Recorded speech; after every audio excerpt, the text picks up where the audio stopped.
Sí, ¿Qué sí. le vamos a hacer? No le queda otra.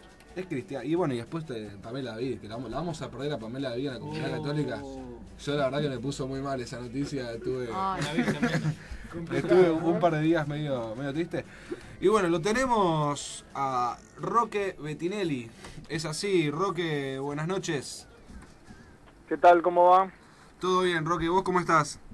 Bien, aquí andamos. ¿Estás contento con la paritaria que se arreglaron? ¿No estás contento? ¿Qué te parece esta propuesta? Mira, creo que si uno pudiera ver o escuchar los comentarios de los últimos 15 días, en virtud de porcentajes que se tiraron, tanto a nivel del sindicalismo como a nivel del gobierno, algo está pasando con respecto de la paritaria nacional. Como ustedes saben, a partir de la ley de financiamiento educativo, la ley que llevó al 6,47% del PBI, y con la reforma de la ley de educación nacional, todos productos del trabajo de Néstor Kirchner y de Cristina de Kirchner, lo que se postula es una paritaria docente nacional que sirve como piso mínimo de acuerdo para todas las provincias, para las 24 jurisdicciones.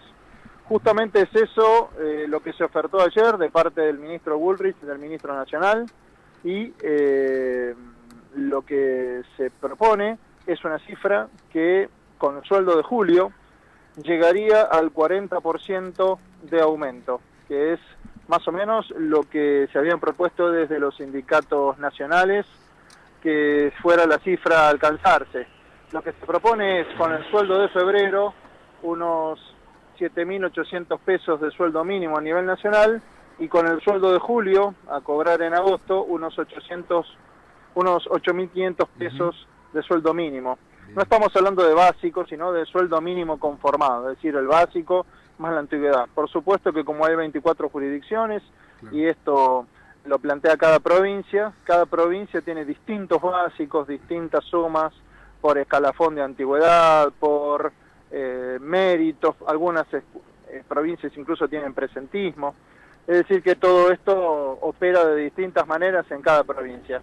Sabíamos que también producto de la ley de financiamiento hay 11 provincias que reciben fondos nacionales de la ley de financiamiento para poder llegar a cubrir ese mínimo, es decir, que no haya ningún docente, ningún maestro de grado, ningún preceptor, ningún profesor que por la cantidad de módulos o el tiempo horario semanal y mensual cobre menos de esa cantidad.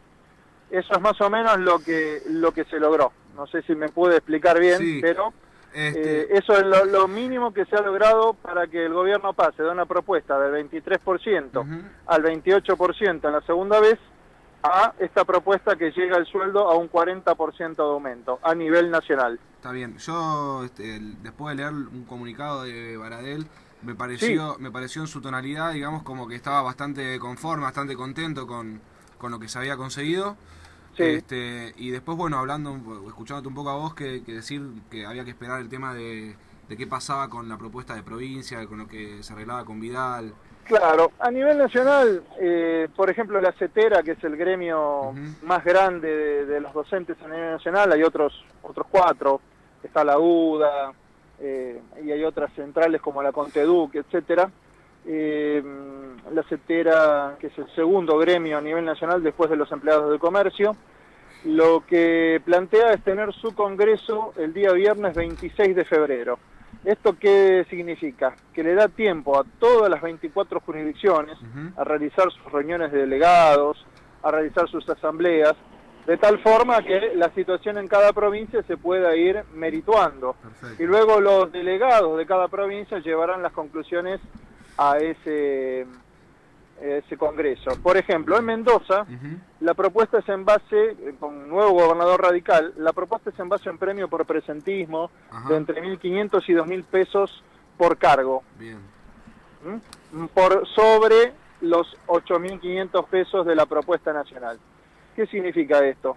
Que es volver a instalar otra vez cuestiones que no piensan en la salud del trabajador, porque el trabajador, cuando hay un presentismo tan grande y con tanto rebote inflacionario de la devaluación del 40% del dólar, más todo este desastre instalado, Sí, digamos, por la política macrista, igual. la gente está obligado a ir igual. Entonces, no es lo mismo un maestro y un profesor Bien. que está en las peores condiciones de salud y que tiene que ir igual empujado por el presentismo para poder pagar la cuota alimentaria, digamos, para poder pagar la nueva tarifa de luz, etcétera, Exacto. que una persona que no tiene el premio por presentismo. Exacto. Entonces, en Mendoza, lo más probable es que si no hay una nueva oferta, estos compañeros de Mendoza vayan al paro en la provincia de Mendoza. Correcto. Entonces, más allá de esta perspectiva nacional, habrá que ver en cada una de las jurisdicciones. En provincia de Buenos Aires, hoy sí va a ser una paritaria que se suspendió,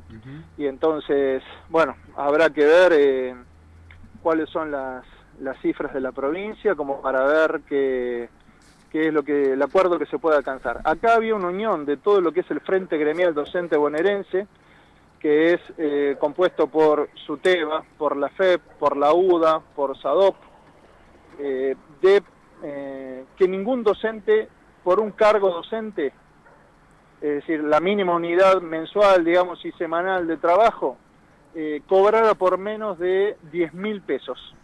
Es decir, que ninguno esté por debajo de 10.000 pesos. Que el que recién empieza y que tiene un cargo de maestro, cobre 10.000 pesos. El preceptor que recién empieza y tiene un cargo de preceptor, cobre 10.000 pesos como mínimo. Eso es lo que se propusieron todos los gremios del Frente Gremial Docente Bonaerense y es la propuesta que llevan al gobierno provincial. Perfecto. Roque, compañero, buenas noches, ¿cómo te va? ¿Qué tal? ¿Cómo te va, compañero? Julián te habla. Sí. Quería hacerte una pregunta y que nos cuentes un poquitito la situación del plan Fines, cómo va a continuar. Bien, eso está muy buena tu pregunta, Julián, realmente muy perspicaz. En el acta de acuerdo de la propuesta paritaria que hace el gobierno ayer, todos, por supuesto, lo que leímos fueron los primeros renglones, que tiene que ver con el capítulo salarial. Pero debajo de esos primeros renglones hay como 30 renglones más, donde se habla de otras cosas a las cuales el gobierno se compromete. Por supuesto que no lo dice con cifras exactas, porque es una propuesta que hay que considerar a nivel gremial, así se arma la paritaria, ¿no? Una mesa en la que de un lado están los patrones y del otro lado los laburantes organizados en sindicatos. Ahí habla en esos 30 renglones de qué es lo que pasaría con el plan Fines, qué es lo que pasaría con el Plan Nacional de Formación Permanente, que está planteado en principio su primera etapa hasta el año 2016. Habla de otros programas de tipo socioeducativo, como por ejemplo los centros de actividades juveniles, más conocidos en los barrios por CAG, que era todo un trabajo con los colegios secundarios relacionado con la literatura, con el teatro, con las artes, todo ese desarrollo, tomando la escuela como punto de partida, los CAI, los centros de actividades infantiles, etcétera. Lo que dice, si uno lee bien esos renglones, es que va a continuar. Va a haber incluso, nombran ahí, dinero nacional para el pago de cuestiones de infraestructura provinciales. Es decir, construcción de escuelas, mantenimiento de escuelas, reemplazo de edificios, refacciones múltiples, etcétera. Pero cuando habla del plan Fines, queda dentro de lo que estaría comprendido como planes socioeducativos y educativos que pasarán a estar a cargo de las provincias. Es decir, es algo que veíamos venir, digamos, que podía ser una posibilidad. Este tema de descentralizar. Yo te doy la plata para pagar, pero es la jurisdicción provincial la que dice qué profesores tienen que tener, qué sedes que tienen que tener, etcétera. Hasta acá el plan Fines se manejaba centralizadamente por dos ministerios nacionales, que era el Ministerio de Desarrollo Social, por eso estaba Mari Sánchez a cargo del programa en relación a ese ministerio, y el Ministerio de Educación de la Nación, con la compañera hoy diputada nacional Luana Volnovich, responsable por parte del Ministerio de Educación.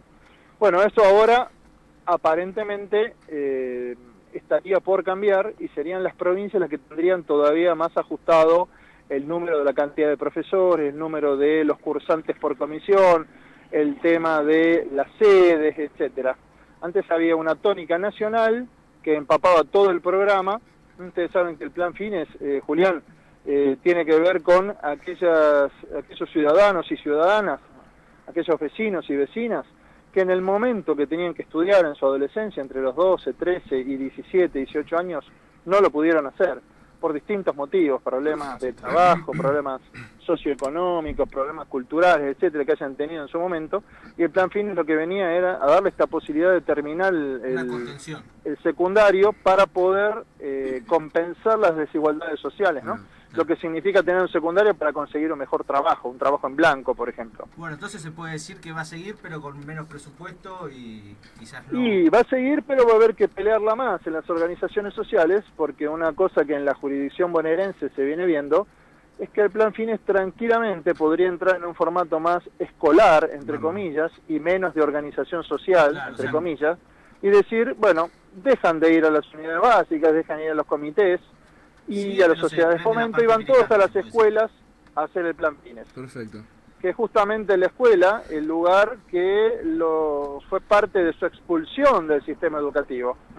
Porque lo que viene a cuestionar el Plan Fines es el lugar de la escuela y de los profesores y de la enseñanza. Es una enseñanza que no produce aprendizaje, digamos, o que no tiene en cuenta las desigualdades sociales para la producción de aprendizaje. Era esto justamente lo que cuestionaba el Plan Fines, que ahora vendría con alguna idea de quedar relegado en el tiempo. Entonces va a haber que discutir, porque una organización social debería dejar de tener en su unidad básica, por ejemplo, en su comité o en una sociedad de fomento, el Plan Fines, ¿no? Claro. Hay que prepararse en este sentido. Bueno, Roque, te agradecemos el contacto, estamos hablando... Muchas gracias, compañeros. Un abrazo grande. Un abrazo y bueno, buena vuelta a la radio. Gracias, un abrazo grande, Roque. Un abrazo, hasta luego. Bueno, ahí una oyente está mandando saludos ahí a Laura, así que le mandamos besos, abrazos ahí. ¿Besos, Laura? Sí, Julián es soltero, por si a Laura le interesa. Laura Zárate, ahí está. Y bueno, después de tremenda columna de educación ahí con Roque, que le volvemos a agradecer, vamos a un